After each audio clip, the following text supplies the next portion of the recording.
Okay, relationship compatibility and marriage compatibility. तो compatibility के लिए दो चीज़ें सबसे पहले तो जरूरी है। सॉरी, कंपेटिबिलिटी तो रिलेशनशिप चलेगा कि नहीं उसके लिए दो चीज़ बहुत जरूरी है। एक तो है कंपेटिबिलिटी और दूसरा है कमिटमेंट। ओके, तो कंपेटिबिलिटी है वो हम देख सकते हैं न्यूमरोलॉजी और एस्ट्रोलॉजी से। तो यहाँ आप देखेंगे कि कैसे देखना है इसको। तो इतनी जो नंबर है मैरिज लाइफ के लिए, ये तीन नंबर है वो जरूरी है, 2 6 7। तीनों में से कोई भी दो नंबर होने चाहिए। ओके, तो दोनों के पास या तो कम से कम दोनों दो नंबर हो, या दोनों के पास ये तीनों में से कोई भी नंबर ना हो, ऐसा होना चाहिए। अभी ऐसा क्यों? तो सबसे पहले तो ये समझ लेते हैं कि क्यों ये तीनों नंबर क्यों जरूरी है। क्योंकि 2 नंबर है वो इमोशन के लिए जरूरी है, 6 नंबर है वो रोमांस के लिए जरूरी है, और 7 नंबर है वो केयरिंग नेचर के लिए जरूरी है। तो ये तीनों नंबर है ना, और रिलेशनशिप में क्या चाहिए, ये तीनों चीज ही चाहिए। ओके, इसलिए ये तीनों नंबर होने जरूरी है। ओके, अब मैंने ऐसा क्यों कहा कि दोनों के पास कम से कम दो नंबर होने चाहिए, या तो दोनों के पास तीनों में से कोई भी एक नंबर नहीं होने चाहिए। ओके, क्यों? क्योंकि अगर मान लो कि किसी के पास तीनों में से कोई नंबर है तो वो चीज की एक्सपेक्ट करेगा। ओके, फॉर एग्जांपल अगर किसी के पास दो नंबर है तो वो इमोशनल होगा और वो इमोशनल सपोर्ट एक्सपेक्ट करेगा। तो ऐसा हुआ कि मान लो कि ऐसा है कि एक के पास है लेकिन दूसरे के पास नहीं है। ओके, तो ये एक्सपेक्ट करता रहेगा और ये एक्सपेक्ट भी नहीं करेगा और देगा भी नहीं, तो कंपेटेबिलिटी अच्छी नहीं है। ओके, पर ऐसा जरूरी नहीं है कि इसके पास दो हो तो इसके पास भी दो हो। ओके, जरूरी इतना है कि इसके पास ये तीनों में से कोई भी दो हो और इसके पास भी ये तीनों में से कोई भी दो हो। फॉर एग्जाम्पल मान लो कि इसके पास एक 2 6 है एक पार्टनर के पास, और दूसरे के पास 6 7 है, तो चल जाएगा। ओके, तो चल जाएगा। तो अल्टीमेटली आपको समझ गया कि एज पर न्यूमरोलॉजी इस तरह से है कि दोनों के पास या तो ये तीन में से कोई भी दो नंबर होने चाहिए, कम से कम दो होने चाहिए। दोनों के पास तीनों नंबर है तो बहुत अच्छा है, या तो फिर दोनों के पास तीनों में से कोई भी एक नंबर नहीं होने चाहिए। ओके, क्योंकि दोनों एक दूसरे से कोई एक्सपेक्ट ही नहीं करेंगे, बस सिंपली पूरी लाइफ जी लेंगे। ओके, एक दूसरे से कोई एक्सपेक्टेशन नहीं होगी, अपना भाग्य में जो लिखा है ऐसा मान के चला लेंगे पूरी जिंदगी। लेकिन एक के पास है और एक दूसरे के पास नहीं है तो नहीं चलेगा। ओके, दूसरी तरह से देखते हैं एज पर एस्ट्रोलॉजी। ओके, पर एज पर एस्ट्रोलॉजी देखे उससे पहले यहाँ देखते हैं कि हमारा 5 अप्रैल से कोर्स स्टार्ट हो रहा है, 5 अप्रैल 2024 से। उसका मैं थोड़ा ओवरव्यू देता हूँ, उसकी थोड़ी इन्फॉर्मेशन दे देता हूँ। तो ये कोर्स है prediction trick, numerology prediction trick. इसमें ये टॉपिक होंगे, प्रश्न कुंडली होगा, कुछ इंपॉर्टेंट कॉम्बिनेशन होंगे, मोबाइल नंबर को कैसे चूज करना है, टर्निंग पॉइंट ऑफ लाइफ कैसे देखेंगे, सन चाइल्ड होगा कि डॉटर चाइल्ड होगा वो कैसे प्रेडिक्शन करेंगे, नेम करेक्शन कैसे करना है, marriage compatibility, family support, financial condition कैसी होगी वो कैसे देखेंगे, मल्टीपल रिलेशनशिप होंगे कि नहीं बंदे के, गवर्नमेंट जॉब वो कैसे देखेंगे, 2000 के बाद या 2000 में जिसका जन्म हुआ है उसकी ग्रिड में दो तीन ही नंबर होते हैं, उसका प्रेडिक्शन कैसे करेंगे, हेल्थ कंडीशन कैसे देखेंगे, वैदिक ग्रिड से कितनी सारी प्रेडिक्शन हम कर सकते हैं वो देखेंगे, हिडन नंबर कंसेप्ट देखेंगे, शेडो नंबर कंसेप्ट देखेंगे, स्पिरिचुअल न्यूमरोलॉजी देखेंगे, how to find lost item with help of numerology. इतनी सारी चीजें देखेंगे। ओके, इसकी फीस है वो 599 होगी। 5 दिन का वर्कशॉप रहेगा, 5 अप्रैल से स्टार्ट होगा। अब देखते हैं फिर से हम एज पर वैदिक एस्ट्रोलॉजी देखते हैं कि क्या है। एज पर एस्ट्रोलॉजी, तो एस्ट्रोलॉजी में वीनस है वो बहुत ही इंपॉर्टेंट है। ओके, मैरिज कंपेटिबिलिटी के लिए और रिलेशनशिप के लिए। दोनों की पार्टनर में वीनस है वो आपको कुंडली बनाकर देखना है कि दोनों की कुंडली में वीनस है वो कहाँ बैठा है। ओके, दोनों की कुंडली में वीनस है वो या तो एक ही राशि में होना चाहिए या तो आमने सामने होना चाहिए। ओके, फॉर एग्जाम्पल अगर मैं मेरी बात करूँ तो मेरी कुंडली में ओके वीनस है वो या तो एक ही राशि में होना चाहिए या तो आमने सामने वाली राशि में होना चाहिए। फॉर एग्जाम्पल मेरी कुंडली में मैं अगर बात करूँ तो मेरी कुंडली में वीनस है वो टॉरस में है, तो मेरे पार्टनर का वीनस है वो या तो टॉरस में होना चाहिए और टॉरस के एग्जैक्ट सामने स्कॉर्पियो है तो या तो स्कॉर्पियो में होना चाहिए। ओके, इस तरह से देखना है। तो ये कंडीशन हो गई, या तो फिर ऐसा होना चाहिए कि दोनों की कुंडली में वीनस है वो किसी भी तरह से स्ट्रांग होना चाहिए। और कैसे पता चलेगा कि वीनस है वो स्ट्रांग है? तो वीनस है वो जब टॉरस राशि में, लिब्रा राशि में और पाइसिस राशि में जब होता है तो वो स्ट्रांग होता है। तो क्योंकि टॉरस है वो उसकी राशि है और लिब्रा भी उसकी राशि है, और पाइसिस में वो उच्च का होता है। तो इसलिए ये तीन राशि में वीनस है वो स्ट्रांग होता है। ओके, तो ये सिंपल ही है, इस तरह से देखना है एस्ट्रोलॉजी और न्यूमरोलॉजी से मैरिज कंपेटिबिलिटी। ओके, तो कंपेटिबिलिटी तो यहाँ से देखी जाएगी, देख सकते हैं from numerology and astrology we can see only compatibility, but to last relationship बहुत लंबी चलेगी, उसके लिए कमिटमेंट होना बहुत ही जरूरी है। ओके, तो कमिटमेंट मतलब कि हमने कंपेटिबिलिटी देखकर हमने ऐसा बोल तो दिया कि कंपेटिबिलिटी अच्छी है, लेकिन तो भी ऐसे लोगों का भी डाइवोर्स हो सकता है। ओके, अगर क्यों ऐसे लोग अगर कमिटमेंट अच्छी नहीं देते, कमिटेड नहीं है एक दूसरे से, तो हो सकता है। आई बात समझ में? ओके, तो यहाँ ये सेशन है वो पूरा होता है। ओके, हमारे डीओपी में दो हिडन नंबर होते हैं। पहला हिडन नंबर कहाँ से आता है? हम जो दिन पे हमारा जन्म हुआ है वहां से निकल के आता है। ओके, फॉर एग्जाम्पल अगर आप संडे को बॉर्न हुए हैं तो संडे का जो दिन है वो सन से रूल होता है। ओके, सन का नंबर है 1 है, तो आपके अंदर एक हिडन नंबर 1 है। ओके, उसी तरह अगर मंडे को बॉर्न हुआ है तो हिडन नंबर आपका 2 है, ट्यूसडे को है तो हिडन नंबर 9 है, वेडनेसडे को है तो हिडन नंबर 5 है, थर्सडे को है तो हिडन नंबर 3 है, फ्राइडे को है तो हिडन नंबर 6 है, सैटरडे को है तो हिडन नंबर 8 है। ओके, इसी तरह से आपके हिडन नंबर होते हैं। अभी ये हिडन नंबर क्या काम करता है, ये हिडन नंबर है ना, वो उसकी वाइब्रेशन हमारे अंदर होती है। ओके, पर कंपलसरी नहीं है कि सबके अंदर ये वाइब्रेशन हो। मोस्टली सबके अंदर इसकी वाइब्रेशन होती है, बहुत कम लोग होते हैं जिसके अंदर इसकी वाइब्रेशन नहीं होती है। ओके, तो सब लोगों के अंदर इसकी वाइब्रेशन होगी। फॉर एग्जांपल, ऐसा हो कि आप संडे के दिन बॉर्न हुए हैं और आपके अंदर एक नंबर नहीं है, तो भी आपके अंदर सन की वाइब्रेशन आएगी। आई बात समझ में? दूसरा सेकंड तो ये हिडन नंबर है। तो हिडन नंबर का कंसेप्ट जो है वो है कि इसकी जो क्वालिटी है ना वो आपके अंदर आएगी। हिडन नंबर की जो क्वालिटी है वो आपके अंदर आएगी, बहुत कम लोगों के अंदर नहीं आएगी। तो ऑलमोस्ट बाकी सभी लोगों के अंदर इसकी वाइब्रेशन आएगी। तो बात यह है कि हिडन नंबर है ना, उसकी सिर्फ क्वालिटी आएगी, उससे जो हमें चीजें मिलनी चाहिए वो नहीं मिलेगी। तो फॉर एग्जाम्पल, अगर मान लो कि हम 6 नंबर की अगर बात करते हैं, तो 6 नंबर अगर प्रेजेंट होता है तो ऐसे लोगों के पास लग्जरी होती है। ओके, बट अगर हिडन नंबर में 6 नंबर आ गया तो उसके पास सिर्फ 6 नंबर जैसी क्वालिटी होगी, पर 6 नंबर से जो चीजें मिलनी चाहिए वो नहीं होगी। फॉर एग्जाम्पल, 6 नंबर से उसको लग्जरी मिलनी चाहिए वो नहीं होगा उसके पास। आया समझ में? Getting my point? समझ में आया? सर एक बार रिपीट करिए ना। हाँ, तो मैं ये कहना चाहता हूँ कि जो भी हमारा हिडन नंबर होता है ना, वो हिडन नंबर की सिर्फ हमारे अंदर क्वालिटी आती है, पर वो नंबर से हमें जो चीजें मिलनी चाहिए वो हमारे पास नहीं होगी। फॉर एग्जाम्पल, जैसे मैंने 6 नंबर का एग्जाम्पल दिया कि आपका अगर किसी का हिडन नंबर 6 है, तो उसके पास उसकी क्वालिटी होगी 6 नंबर की, मतलब कि शुक्र जैसा नेचर होगा उसके पास। बट शुक्र से जो चीजें मिलनी चाहिए, जैसे कि शुक्र से चीज मिलती है, लग्जरी मिलती है। ओके, तो पर उसके पास लग्जरी नहीं होगी। आई बात समझ में?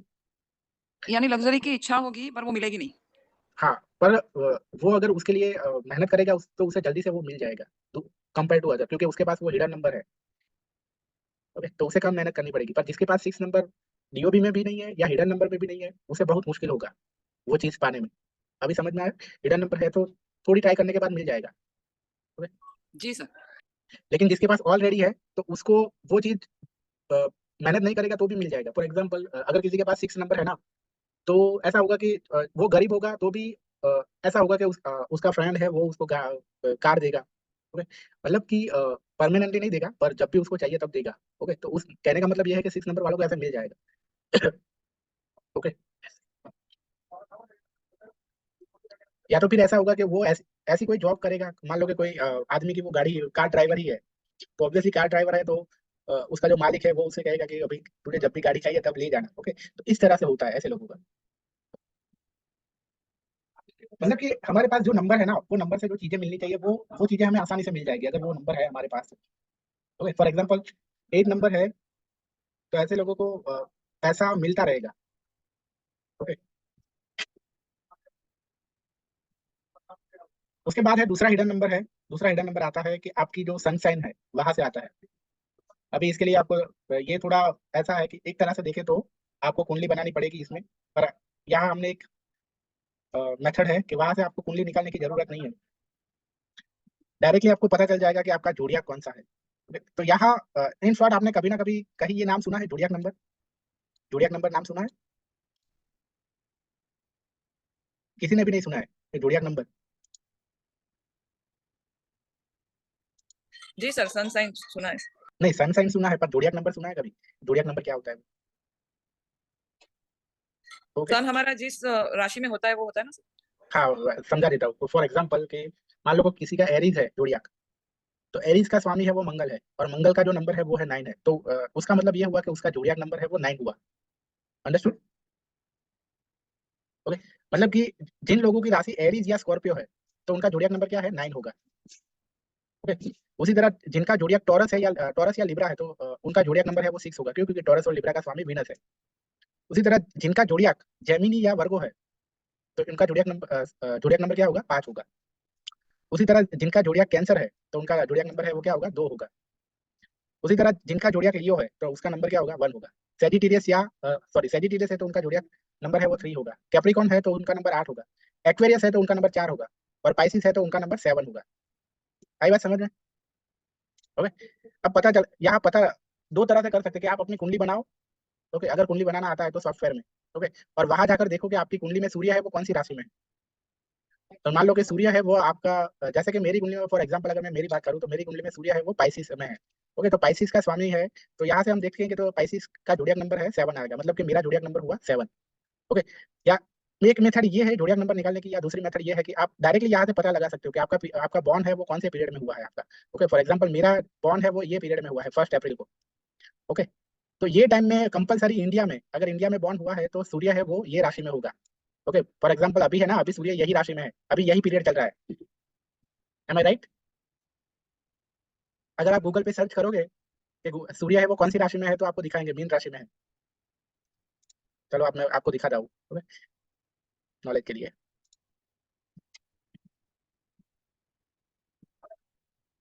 इन विच राशि टूडे।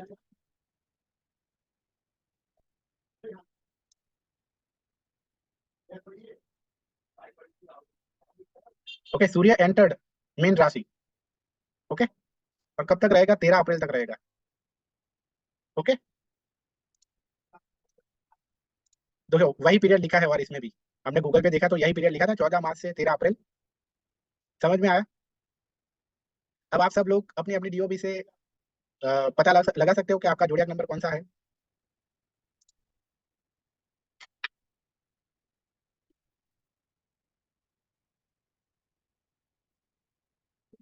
पता लगा सकते हो?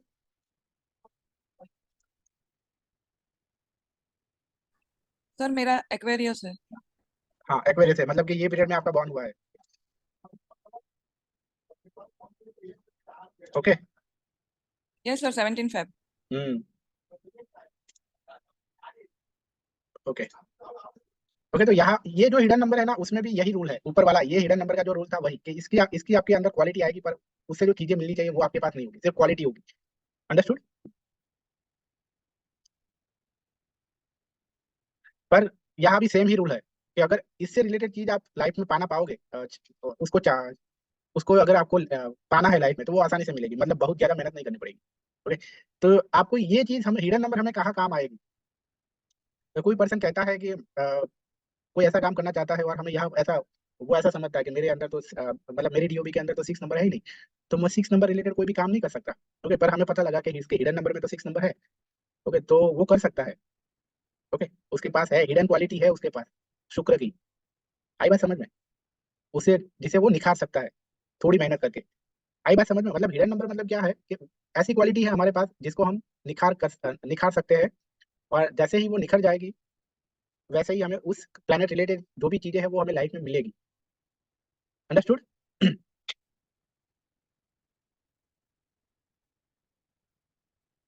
उसके बाद है शेडो नंबर।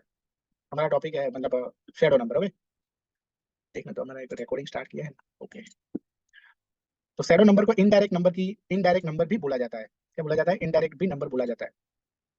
तो those number which are present in date of birth indirectly. Okay, indirectly present है, means we can not see these number directly, हमें वो दिखाई नहीं दे रहे हैं लेकिन तो भी वो डीओबी में है। ऐसे नंबर को क्या कहते हैं? शैडो नंबर कहते हैं। Let's see concept of shadow number and example of shadow number. Okay, for example ये एक डीओबी है, तो यहाँ आपको 7 नंबर दिख नहीं रहा है लेकिन 7 नंबर है यहाँ, 1 + 6 से 7 बन रहा है। ओके, तो ये 7 नंबर क्या है? शैडो नंबर है। उसी तरह एक दूसरा शैडो नंबर भी यहाँ, ईयर का जो हम टोटल करेंगे उससे बनेगा, 9 8 से 8 बन रहा है।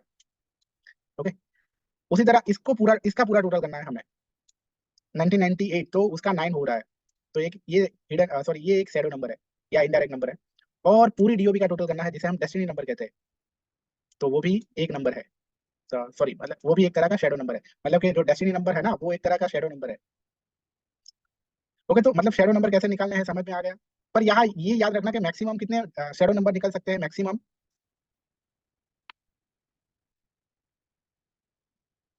Shadow number can be for, okay, 4 से ज्यादा नहीं होंगे कोई भी डीओबी में।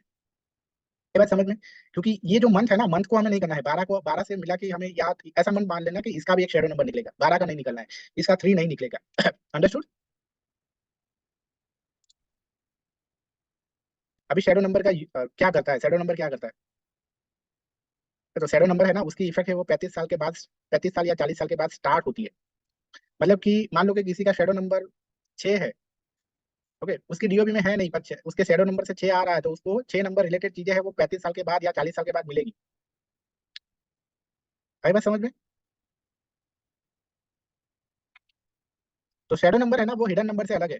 हिडन नंबर की सिर्फ क्वालिटी होती है, मतलब वो हिडन क्वालिटी है, ओके, उसको निखारना पड़ता है, पर यहाँ इसको निखारना नहीं है। वो 35 साल या 40 साल के बाद ऑटोमेटिकली वो अपनी इफेक्ट देगा। ओके, मतलब इनडायरेक्ट है, उसकी जगह वो 35 साल या 40 साल के बाद क्या हो जाएगा, डायरेक्ट हो जाएगा। डायरेक्ट जैसे जैसे डायरेक्ट नंबर प्रेजेंट है ना, उसी तरह डायरेक्ट इफेक्ट देगा। चलो यहाँ मेरी डीओबी से एग्जांपल से सिखाया है कि कैसे चेंज कर सकता है हिडन नंबर और शैडो नंबर हमारी लाइफ को कैसे चेंज कर सकता है। काजल जी आपका सर्वर, अरे कर्सर घूम रहा है।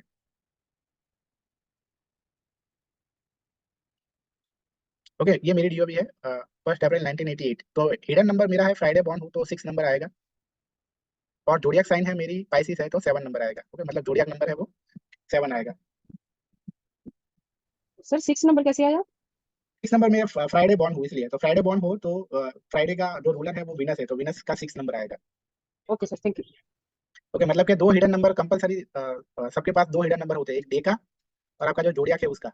ओके, तो मेरे ये हिडन नंबर है, डे का है वो 6 है और जोडियक नंबर का है वो 7 है।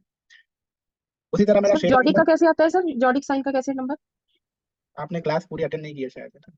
सर हाँ, मैं थोड़ा लेट हूँ, सॉरी सर। हाँ देखो, यहाँ से हमें देखना है कि ये पीरियड कौन से पीरियड में आपका बॉन्ड हुआ है। फॉर एग्जांपल मेरी 1 अप्रैल को बॉन्ड हुआ है तो मेरा पाइसिस आएगा। ओके, पाइसिस का नंबर है वो 7 है। ओके, जी सर, समझ गए सर।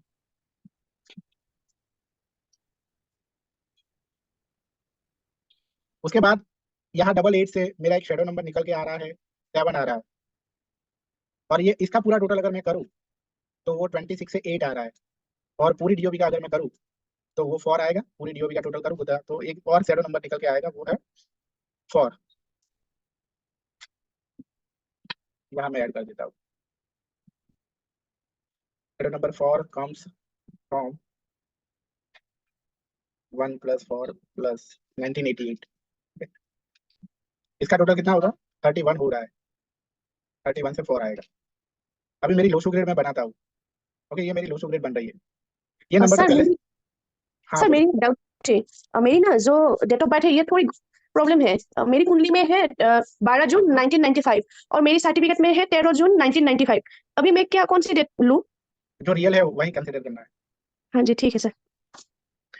ओके, तो लोसो ग्रेड ये एक की पोजीशन यहाँ है तो मैं एक यहाँ लिखूंगा, 4 की पोजीशन यहाँ है तो यहाँ लिखूंगा, फिर 1 फिर से आएगा यहाँ, फिर 9 यहाँ आएगा और 88 यहाँ आएगा। उसके बाद मेरा ये हिडन नंबर मैंने यहाँ लिखा 7, शैडो नंबर से भी एक 7 आ रहा है वो भी लिखा मैंने, और एक हिडन नंबर से 6 आ रहा है वो भी मैंने लिखा। उसके बाद यहाँ एक शैडो नंबर से 8 आ रहा है वो भी मैंने लिखा, और यहाँ 4 एक शैडो नंबर आ रहा है मेरा, वो भी मैंने लिखा। इस तरह से मेरी जो लोसो ग्रेड है वो बनी। ओके, तो यहाँ देख रहे हो कि मेरी ये लाइन यहाँ हालांकि 3 नंबर नहीं है, लेकिन 3 नंबर नहीं है, पर ये बाकी के सारे नंबर इतने ज्यादा है कि मेरी ये लाइन है वो ज्यादा स्ट्रांग बन गई।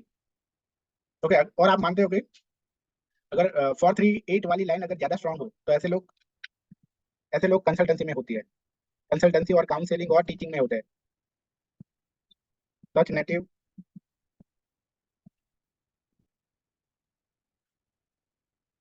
Can do consultancy, counselling and teaching. Okay, तो मतलब कि हालांकि 4 और 8 मेरे डीओबी में भी थे और यहाँ से भी आ गए। ओके, पर प्रॉब्लम ये है कि यहाँ ये 4 और 8 स्ट्रगल भी बहुत ज्यादा देते। ओके, स्ट्रगल भी बहुत करवाई। फिर 7 नंबर मेरे पास था नहीं। ओके, 7 नंबर मेरे पास था नहीं, पर तो भी मेरा इंट्यूशन बहुत ज्यादा है, तो कहाँ से आया वो, क्योंकि मेरा ऐसे इंट्यूशन मेरा कहाँ से आया, 7 नंबर नहीं होने के बावजूद वो हिडन में था और शैडो में था 7 नंबर, इसकी वजह से आया। इसी तरह अगर वैदिक ग्रिड अगर बनाए हम, ओके, तो वैदिक ग्रिड इस तरह से बनती है, ये वाली लाइन पूरी होती है। तो जिनको वैदिक न्यूमरोलॉजी आती है उनको पता होगा कि अगर ये लाइन ज्यादा स्ट्रांग हो तो क्या होता है। ओके, अगर 178 वाली लाइन ये ज्यादा पूरी होती है तो ऐसे लोगों को क्या होता है, इंट्यूशन बहुत ज्यादा होता है, सिक्स सेंस बहुत स्ट्रांग होती है ऐसे लोगों की। ऐसे लोग अकल्ट और स्पिरिचुअलिटी फील्ड में बहुत ही आगे बढ़ते हैं। ओके, पर साथ में ये लाइन भी बहुत ज्यादा स्ट्रांग हो गई, हालांकि यहाँ 2 नंबर नहीं है, लेकिन तो भी ये लाइन बहुत ज्यादा स्ट्रांग है। ओके, तो इसका मतलब क्या है, स्ट्रगल भी बहुत है, स्ट्रगल भी बहुत है। जैसे कि वैदिक न्यूमरोलॉजी जानते होंगे, उनको मालूम होगा कि ये लाइन ज्यादा स्ट्रांग हो जाए तो स्ट्रगल बहुत होती है। तो स्ट्रगल भी बहुत है। आई बात समझ में? ओके चलो, तो मतलब आज का हमारा जो वेबिनार था वो यहाँ पूरा हुआ। किसी को कुछ पूछना है तो पूछ सकते हो। ओके।